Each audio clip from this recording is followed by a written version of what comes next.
Hello, as you mentioned, my name is Sharrott. I'm the CTO of Moneytree, based here in Tokyo. We're currently in 2 markets, Japan and Australia.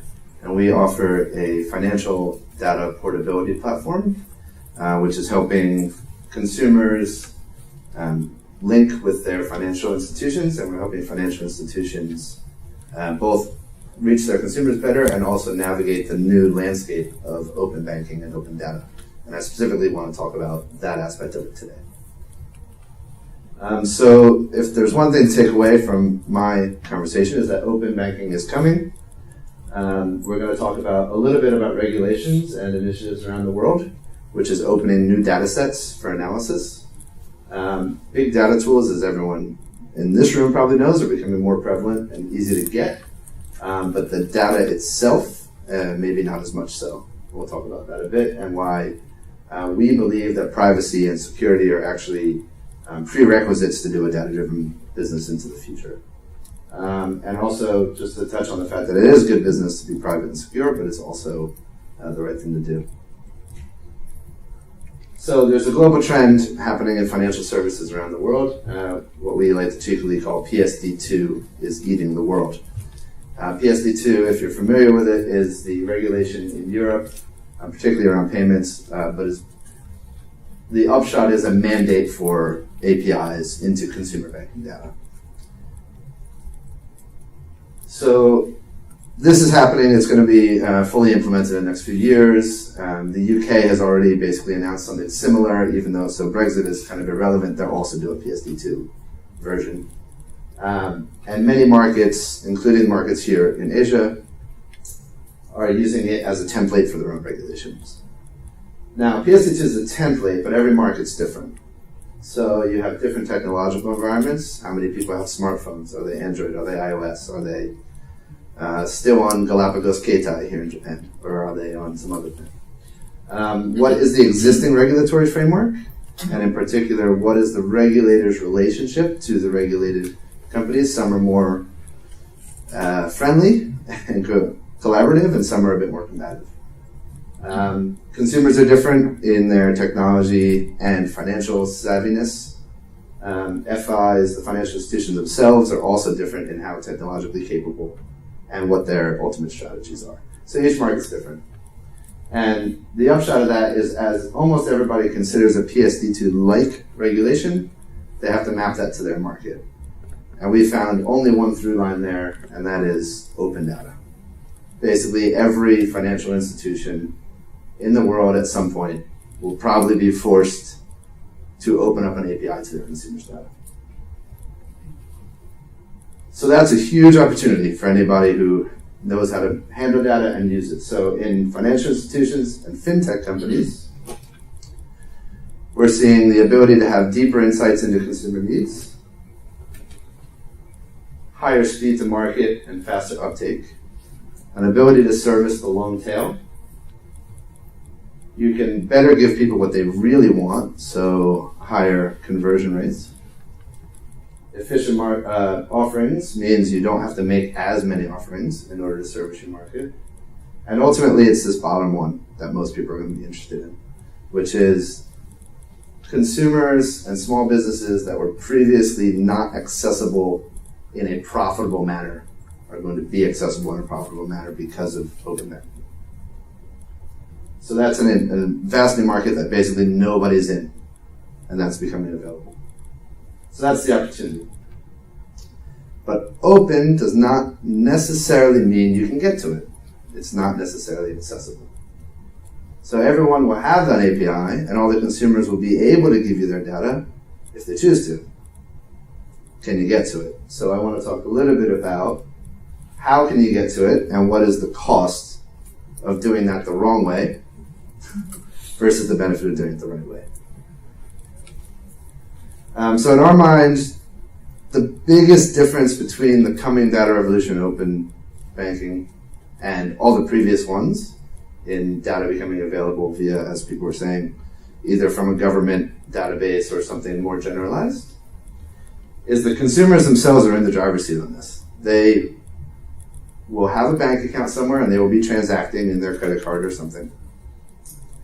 And then there will be an API from which you can extract that data, but you will not get access to it unless the consumer decides to give it to you. That's a very different situation than it's been in the past, and you need to do some different things to take advantage of that. So one is you need to deliver differentiated value for the consumer to choose to give you their data. So you have to be doing something really for the consumer to make them want to do this. And because the customers are in control, they're going to expect their data to be handled with respect. In other words, do the right thing. And when we say do the right thing, we think it revolves around these three words: handle their data securely, privately, and transparently. Tell them what's happening. And together we call that trust. And Moneytree's goal is to be the most trusted platform for financial data portability. So let's talk about a couple costs of not doing the right thing. Data breaches, that's a big one. So security is really important. Data breaches are bad. They give you bad publicity, fines, potentially disastrous ones. And even if they don't give fines, people stop using your service or stop going to your store because of what they saw in the news. These can kill brands. You can even damage entire verticals. It's hard to remember today, but because cryptocurrency is doing so well now, but if you remember Mt. Gox, how long did it take for everybody to decide, hey, maybe Bitcoin's interesting again? It took a very long time, at least 5 years of damage to an entire vertical. So security is really important. You do not want a data breach. But security alone is insufficient, especially for data practitioners. Privacy also matters. So you can be secure but not private. That's no good either. You can't be private without being secure. So when we say privacy, we mean a few things. So one, don't be creepy.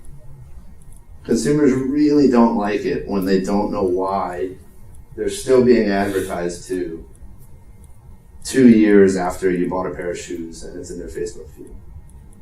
Right? They also don't like it when you're offering things and they don't know why you're doing it. Now there's good examples of how to do this well. Netflix has you might want to see this show because you watched this other show. Right? So they're telling you why. This is how we know that you might want to do this. Now in each business that's going to look different, but we think it's really important when you're using really black box technologies that are very difficult for anyone to understand. We extracted this information for some reason, and we're giving you value with it, but we're also doing it because we know this about you. Another interesting thing just happened recently. Uber settled a complaint with the FCC, and they're going to have third-party audits for the next 20 years. Everyone here knows that an audit is pretty expensive to deal with. It's annoying, it slows you down, and they're going to have 20 years of them.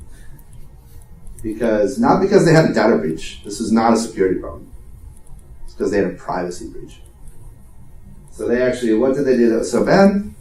They misrepresented the data they were collecting, and they overrepresented their privacy policies. That's it.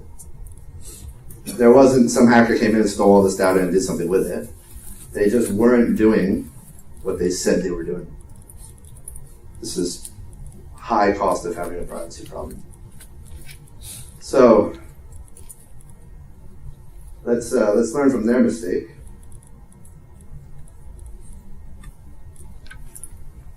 And look at a few of our recommendations for how to handle this new data environment. You may recognize a few of these, and maybe. So recommendation number 1, non-consensual data sales. Just don't do this.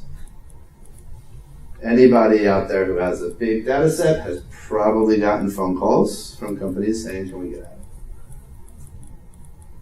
We don't think that's a good idea, overall, in general. And if you are going to do that, at the very least, you should be explicitly telling people what data you sold and why, and how it went. That's different from analyzing a public data set and doing something with it like you were talking about. This is if you're holding somebody's data on their behalf.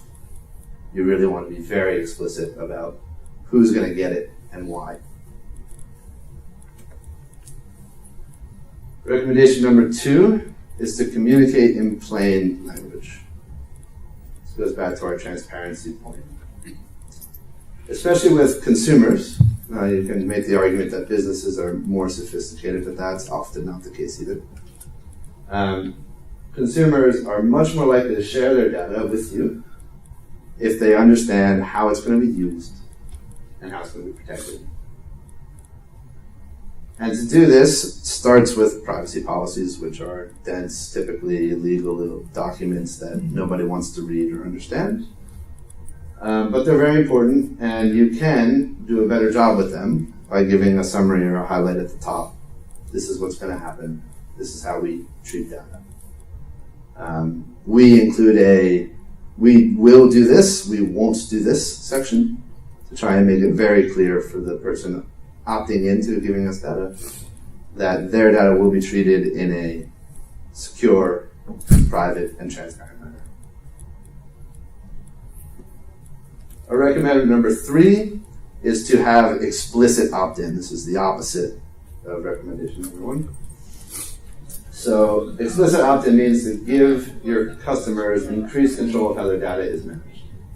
So if you're going to share their data, make sure there's an explicit permission step.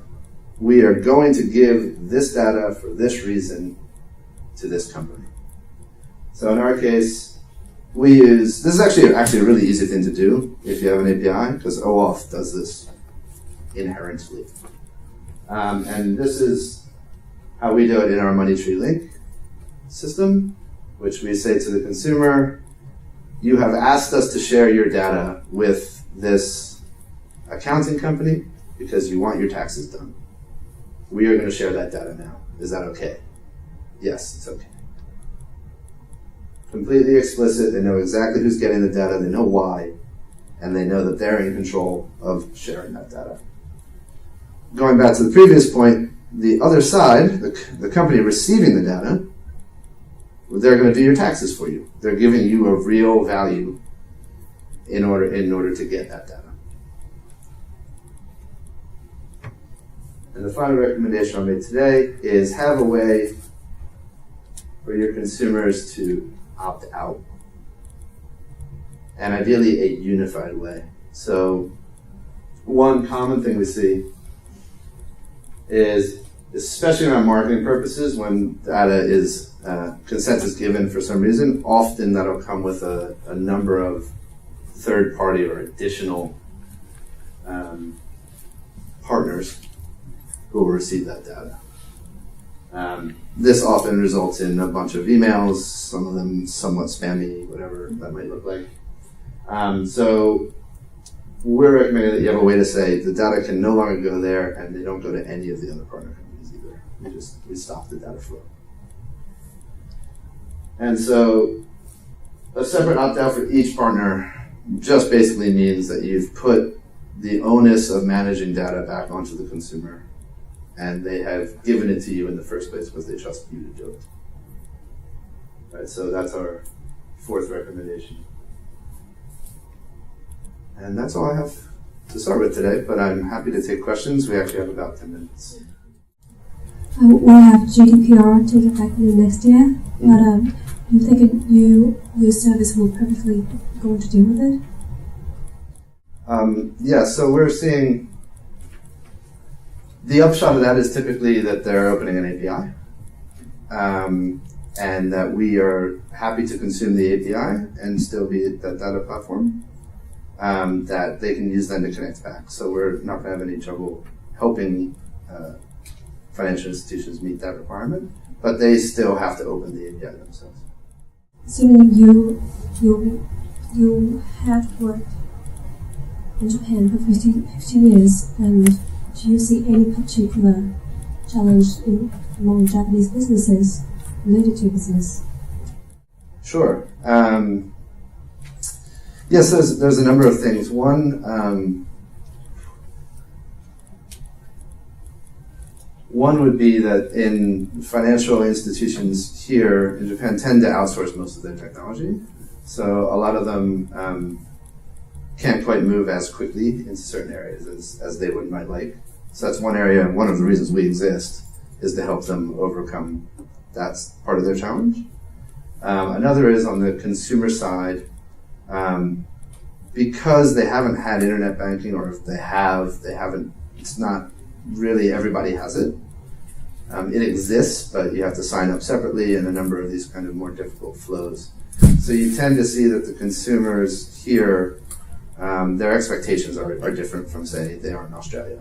Or in Australia, everyone's like, of course I have a bank app, of course I can tap to pay, of course I can do these things. Whereas in Japan, it's more like, well, I have a Suica, so that's cool.